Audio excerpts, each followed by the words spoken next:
ನಿಮ್ಮನ್ನು ಟಾರ್ಗೆಟ್ ಮಾಡ್ತಿದ್ದಾರೆ ಅನ್ನುವಂಥದ್ದು ಒಂದು ಕನ್ಫರ್ಮೇಷನ್ ಇದೆ. ಮುಂದಿನ ದಿನಗಳಲ್ಲಿ ಬೇರೆ ರೀತಿ ನಿಮ್ಮ ಮೇಲೆ ಹಲ್ಲೆ ಮಾಡೋದು, ಈ ಥರ ಟಾರ್ಗೆಟ್ ಮಾಡೋದಾದರೆ ಯಾವ ರೀತಿ ನೀವು ಪ್ರೊಟೆಕ್ಷನ್ನ ಕೇಳಬಹುದು? ಹೇಗೆ ಅದನ್ನು ನಿಭಾಯಿಸ್ತೀರಾ? ಏನಿಲ್ಲ ಮೇಡಮ್, ನಮ್ಮ ಮನೇಲೂ ಗಂಡಸು ಅಂತಲೇ ಎತ್ತೋರು, ಅಲ್ಲಿ ಫೇಸ್ ಇತ್ತು, ಏನು ತೊಂದರೆ ಇಲ್ಲ. ಏನಾದರೂ ಎಚ್ಚರಿಕೆ ಅನ್ನೋದು ಕಿವಿ ಮಾತು? ಬರಲಿ, ತೊಂದರೆ ಇಲ್ಲ, I am ready for it. ಯಾಕಂದ್ರೆ ನನ್ನ ಕಡೆಯಿಂದ ಅಂತೂ ಇನ್ನೇನು ತಪ್ಪು ಮಾಡೋಕ್ಕೆ ನಾನು ಹೋಗಲ್ಲ. ಸುಮ್ಮನೆ ಕೇಳಕ್ತಿದ್ರೆ ನನಗೆ ಗೊತ್ತು ಏನು ಮಾಡಬೇಕು, ನಾನು ಮಾಡ್ತೀನಿ.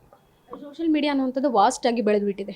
ಸೊ ಇದರಿಂದ ಏನಾದರೂ ನಿಮಗೆ ತೊಂದರೆ ಆಗ್ತಾ ಇದೆಯಾ, ಅಥವಾ ನೀವೇ ಸೋಷಿಯಲ್ ಮೀಡಿಯಾದಿಂದ ದೂರ ಇರಬೇಕು ಅಂದ್ಕೊಂಡಿದ್ರೆ? ಯಾಕಂದರೆ ಮುಂಚೆ ಸಹ ರಿಯಾಲಿಟಿ ಶೋಗಳನ್ನು ತುಂಬ ಮಾಡಿದ್ದೀರಾ, ಈ ರೀತಿ ಪ್ರಾಬ್ಲಮ್ಗಳು ಆಗ ಬಂದಿಲ್ಲ, ಈಗ ಹೆಚ್ಚಾಗ್ತಿರೋವಂಥದ್ದು. ಬಿಗ್ ಬಾಸ್ ಅನ್ನೋದು ಅಂಥ ಒಂದು ಶಕ್ತಿ ಮೇಡಮ್, ವೆರಿ ಬಿಗ್ ಶೋ, ತುಂಬ ದೊಡ್ಡ ಶೋ, ತುಂಬ ಬೇಗ ಹೆಸರು ತಂದು ಕೊಟ್ಬಿಡುತ್ತೆ. ಆಮೇಲೆ ಆ ಹೆಸರನ್ನ ಹೆಂಗೆ ಉಳಿಸ್ಕೊಂಡು ಹೋಗ್ಬೇಕು, ಗಳಿಸ್ಕೊಂಡು ಹೋಗ್ಬೇಕು ಅನ್ನೋದು ನಮಗೆ ಗೊತ್ತಿರಬೇಕು.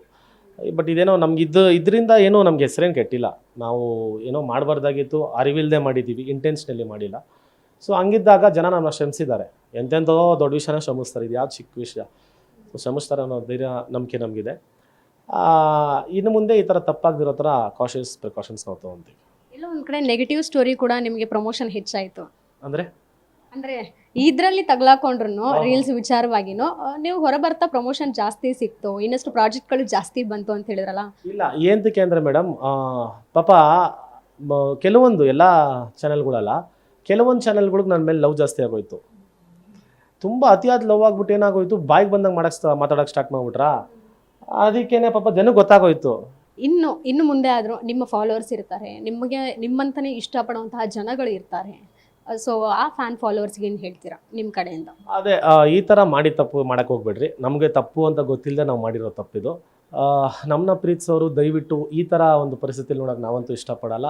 ಆಮೇಲೆ ಈ ಆರ್ಮ್ಸ್ ಆ್ಯಕ್ಟು ಇದೆಲ್ಲ ತುಂಬ ವಾಸ್ಟ್ ಆಗಿದೆ, ನಮಗೂ ಐಡಿಯಾ ಇರಲಿಲ್ಲ, ಇವಾಗ ನಮ್ಗೆ ಗೊತ್ತಿದೆ. ಸೊ ಈ ಥರ ಎಲ್ಲ ಒಂದು ರೀಲ್ಸ್ ಮಾಡೋದು, ಈ ಥರ ಎಲ್ಲ ಒಂದು ಕೆಲಸ ಮಾಡೋದು ದಯವಿಟ್ಟು ಮಾಡೋಕ್ಕೆ ಹೋಗಬೇಡಿ. ನಾವು ಮಾಡಿರೋ ತಪ್ಪನ್ನ ನೀವು ಮಾಡಬೇಡಿ. ಸೊ ದರ್ಶನ್ ಅವರ ಡೆವಿಲ್ ಸಿನಿಮಾ ಕೂಡ ಇನ್ನೇನು ಐ ಥಿಂಕ್ ಡಿಸೆಂಬರಲ್ಲಿ ಬರುವಂಥ ಪ್ಲ್ಯಾನ್ ಕೂಡ ಎಲ್ಲವೂ ನಡೀತಾ ಇದೆ. ಸಿನಿಮಾ ಬಗ್ಗೆ ಎಕ್ಸ್ಪೆಕ್ಟೇಷನ್ ಎಷ್ಟಿದೆ? ವಿನಯ್ ಅವರು ಕೂಡ ಆ ಸಿನಿಮಾದಲ್ಲಿದ್ದಾರೆ. ನಾನು ಮೈಸೂರಿಗೆ ಹೋಗಿ ಒಂದು ದಿವಸ ಶೂಟಿಂಗು ನೋಡಿದ್ದೀನಿ, ಆಮೇಲೆ ಬಾಸ್ ಜೊತೆ ಮಾತಾಡಿಕೊಂಡು ಬಂದಿದ್ದೀನಿ. ಆಮೇಲೆ ವಿನಯ್ ಅವರು ತುಂಬ ಅದ್ಭುತವಾಗಿ ನಟನೆ ಮಾಡ್ತಾ ಇದ್ದಾನೆ. ಸೊ ಒಳ್ಳೇದಾಗಲಿ, it's ಗೋನ be a massive hit. Sir ಹೇಳೋ ಥರ ಯಾವಾಗಲೂ ನಾವು ಕನ್ನಡಿಗರಿಗೆ ಮಾಡೋ ಮೂವಿಗಳು ಜಾಸ್ತಿ ಅಂತ ಹೇಳ್ತಾರೆ. ಸೊ ಅದಕ್ಕೆ ತುಂಬ ಮ್ಯಾಸಿವ್ ಹಿಟ್ ಆಗಲಿ, ನಾವು ನಿಂತ್ಕೊಂಡು ಶಿಲ್ಲೆ ಹೊಡೆಯೋಕ್ಕೆ ರೆಡಿ ಆಗಿದ್ದೀವಿ.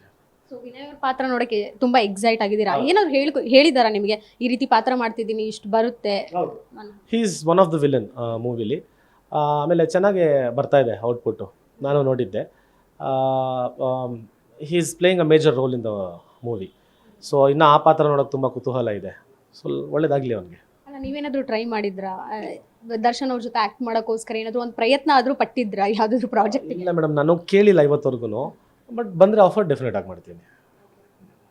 ಈಗ ಫಸ್ಟ್ ನೀವು ಒಂದು ಆನ್ಸರ್ ಮಾಡಿದ್ರಿ, ಸುದೀಪ್ ಸರ್ ಫ್ಯಾನ್ ಆಗಿದ್ದೀನಿ ನಾನು ಅಂತ. ಸೊ ಈ ಕಡೆ ದರ್ಶನ್ ಸರ್ ಫ್ಯಾನ್ ಮಾಸ್ಗ ಅಥವಾ ಸುದೀಪ್ ಸರ್ ಫ್ಯಾನ್ ತಾಳ್ಬೇಕಾ? ಮೇಡಮ್, ಸುದೀಪ್ ಸರ್ ಯಾವ ಆ್ಯಂಗಲಿಂದ ನಿಮಗೆ ಮಾಸ್ ಥರ ಕಾಣಿಸಲ್ಲ ಹೇಳಿ ನೋಡೋಣ?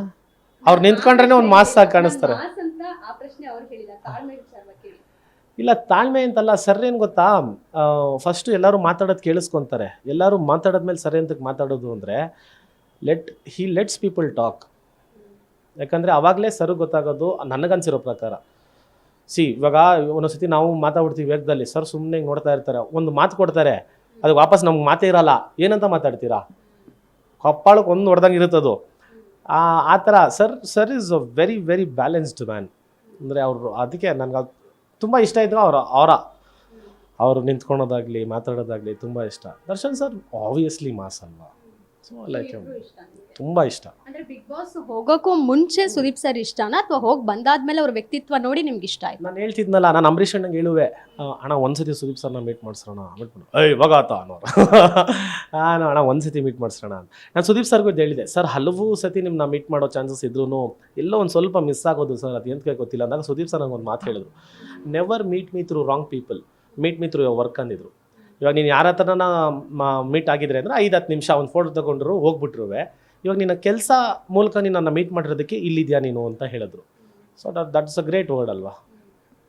ವಿನಯ್ ಅವರು ಪ್ರಭಾಸ್ ಅವ್ರ ಜೊತೆ ಮುಂದಿನ ಪ್ರಾಜೆಕ್ಟ್ನಲ್ಲಿ ಕಾಣಿಸ್ಕೊಳ್ತಾರೆ ಅಂತ ಒಂದು ಟಾಕ್ ಈಗ ಬಂದಿದೆ, ಇದ್ರ ಬಗ್ಗೆ ಡಿಸ್ಕಸ್ ಮಾಡಿದ್ರಾ?